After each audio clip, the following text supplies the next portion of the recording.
Assalamualaikum warahmatullahi wabarakatuh. Perkenalkan, nama saya Eka Prasetya Nugraha dengan ujung NIM 35. Di sini saya akan menjawab pertanyaan-pertanyaan MK pengembangan kurikulum. Nah, pertanyaan yang pertama adalah jelaskan apa yang dimaksud dengan kurikulum development dan juga kurikulum improvement tersebut, serta berikan contohnya masing-masing. Yang pertama, kurikulum development adalah proses sistematis dan terencana dalam merancang, menyusun, mengorganisasi kurikulum untuk mencapai tujuan pendidikan. Proses ini mencakup identifikasi kebutuhan siswa, penetapan tujuan pembelajaran, pemilihan materi, metode, dan juga evaluasi. Ini contoh untuk kurikulum development ya. Pemerintah Indonesia mengembangkan kurikulum Merdeka sebagai bentuk kurikulum development. Kurikulum ini bertujuan memberikan fleksibilitas bagi pendidik dalam mengatur pembelajaran yang sesuai dengan konteks dan juga kebutuhan siswa, serta menekankan pada pembelajaran berbasis proyek dan penguatan karakter. Yang kedua itu kurikulum improvement atau perbaikan kurikulum. Kurikulum improvement adalah proses penyempurnaan atau memodifikasi terhadap bagian tertentu dan juga kurikulum yang sudah ada. Perbaikan ini dilakukan berdasarkan hasil evaluasi, umpan balik dari guru atau juga siswa, perkembangan ilmu pengetahuan dan kebutuhan zaman. Contohnya dari kurikulum improvement yaitu sebuah sekolah menambahkan materi etika digital dan keamanan cyber dalam pelajaran teknologi informasi dan komunikasi, karena meningkatnya penggunaan internet di kalangan pelajar dan perlunya kesadaran terhadap keamanan digital. Nah, izin menjawab pertanyaan kedua, apa yang dimaksud dengan asas psikologi dalam pengembangan kurikulum, dan juga berikan contoh beserta penjelasannya tentang asas psikologi tersebut. Jadi, asas psikologi dalam pengembangan kurikulum adalah prinsip yang menekankan bahwa penyusunan kurikulum harus mempertimbangkan aspek-aspek psikologis peserta didik, seperti tahap perkembangan kognitif, minat, kebutuhan bakat, motivasi, dan juga gaya belajar.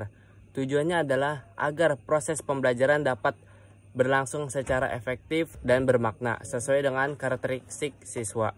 Contohnya, dalam merancang kurikulum untuk siswa sekolah dasar, guru atau perancang kurikulum perlu memahami siswa siswa usia 7 sampai 12 tahun pada tahap operasional yang konkret menurut teori perkembangan kognitif Piaget. Pada tahap ini anak lebih mudah memahami konsep yang bersifat konkret dan dapat diamati secara langsung daripada konsep abstrak. Nah, contoh penerapannya yaitu mata pelajaran matematika untuk kelas 3 SD diajarkan dengan bantuan alat peraga seperti balok atau gambar. Misalnya untuk mengenalkan konsep perkalian, digunakan gambar apel yang dikelompokkan per keranjang, bukan langsung menggunakan angka abstrak seperti 4 kali 3 sama dengan 12. Ini membantu anak memahami konsep dasar perkalian sebagai penjumlahan berulang. Nomor 3, pendekatan pengembangan kurikulum merupakan cara kerja dengan menerapkan strategi dan metode yang sistematis agar memperoleh kurikulum yang lebih baik. Salah satu pendekatan dalam pengembangan kurikulum adalah pendekatan subjek akademik. Jelaskan dan juga berikan contohnya. Jadi pendekatan subjek akademik adalah salah satu pendekatan tradisional dalam pengembangan kurikulum yang berorientasi pada penguasaan konten atau materi pembelajaran yang berasal dari disiplin ilmu tertentu. Tujuannya adalah untuk mentransmisikan pengetahuan yang telah teruji dan generasi ke generasi melalui struktur pembelajaran yang sistematis. Ciri-cirinya yang pertama itu materi kurikulum disusun berdasarkan disiplin ilmu, yaitu ilmu misalnya matematika, IPA, bahasa, dan juga sejarah. Yang kedua, menjalankan pada isi dan juga struktur keilmuan. Yang ketiga, guru berperan sebagai sumber utama pengetahuan.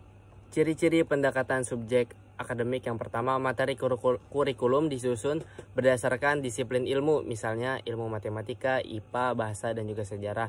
Yang kedua, menekankan pada isi dan struktur keilmuan. Yang ketiga, guru berperan sebagai sumber utama pengetahuan. Yang keempat, belajar lebih banyak difokuskan pada hafalan dan juga pemahaman konsep. Yang kelima, penilaian didasarkan pada kemampuan akademik siswa melalui ujian. Contoh, dalam mata pelajaran matematika, siswa diajarkan melalui dari konsep dasar seperti operasi hitung, aljabar, geometri, hingga kalkulus, berdasarkan urutan logis dan hierarki keilmuan. Materi ini tidak disesuaikan dengan minat siswa, tetapi ditentukan oleh struktur keilmuan matematika itu sendiri. Menjawab pertanyaan dari nomor 4, yaitu sebutkan apa saja yang termasuk dalam prinsip-prinsip umum dan prinsip-prinsip khusus, dan juga jelaskan dan berikan contoh yang konkret tentang prinsip relevansi dalam pengembangan kurikulum. Yang pertama, relevansi kurikulum harus sesuai dengan kebutuhan peserta didik, masyarakat, dunia kerja, dan juga perkembangan iptek.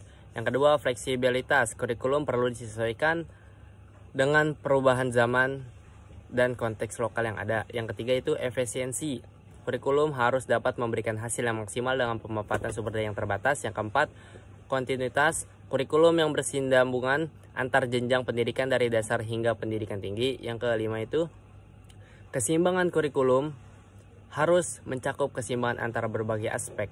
Yang keenam, kesatuan semua komponen dalam kurikulum harus saling terintegrasi dan juga mendukung tujuan penelitian secara keseluruhan. Prinsip-prinsip khusus, yang pertama itu prinsip relevansi, yang kedua prinsip kontinuitas, yang ketiga prinsip integrasi, yang keempat itu prinsip efektivitas, yang kelima prinsip praktikalitas. Prinsip relevansi dan juga dalam pengembangan kurikulum. Prinsip relevansi dalam pengembangan kurikulum mengacu pada kesesuaian antara isi kurikulum dengan kebutuhan peserta didik, masyarakat, dunia kerja, serta pengembangan ilmu dan pengetahuan teknologi. Kurikulum yang relevan memastikan bahwa pembelajaran yang diberikan berguna dan aplikatif, tidak hanya bersifat teoritis, tetapi juga dapat memenuhi tantangan yang ada di masyarakat dan dunia kerja. Oleh karena itu, kurikulum perlu diperbarui secara berkala untuk mencerminkan kebutuhan zaman. Contoh konkret misalnya, dalam pengembangan kurikulum di sekolah menengah atas, penting untuk memasukkan mata pelajaran yang berhubungan dengan keterampilan digital seperti pengkodean atau literasi digital. Dengan perkembangan teknologi yang cepat, pengetahuan tentang teknologi digital menjadi keterampilan dasar yang dibutuhkan dalam dunia kerja dan kehidupan sehari-hari.